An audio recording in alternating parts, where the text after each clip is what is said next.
ડીસામાં દૂરદર્શન કેન્દ્ર સંચાલિત FM station શરૂ કરવામાં આવ્યું છે। વડાપ્રધાન નરેન્દ્રભાઈ મોદીએ એફએમ સ્ટેશનનું વર્ચ્યુઅલ લોકાર્પણ કરતા ડીસા સહિત આજુબાજુમાં 20 કિલોમીટરની રેન્જમાં રહેતા લોકોને મનોરંજનની સાથે હવે સરકારી યોજનાઓની પણ માહિતી મળશે।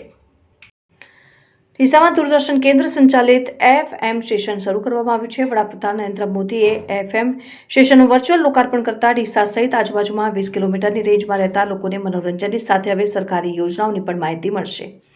વેપારી મથક ડીસામાં વર્ષોથી એફએમ રેડિયો સ્ટેશન ન હતું અને ડીસા શહેરમાં એફએમ સ્ટેશન શરૂ થાય તેવી લોકોની પણ લાગણી અને માંગણી હતી।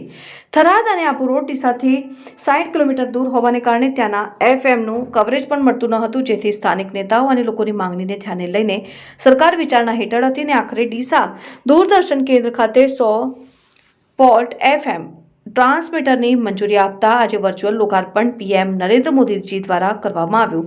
લોકાર્પણ કાર્યક્રમમાં બનાસકાંઠા સાંસદ પરબતભાઈ પટેલ સહિત રાજકીય આગેવાનો અને નગરજનો ઉપસ્થિત રહ્યા।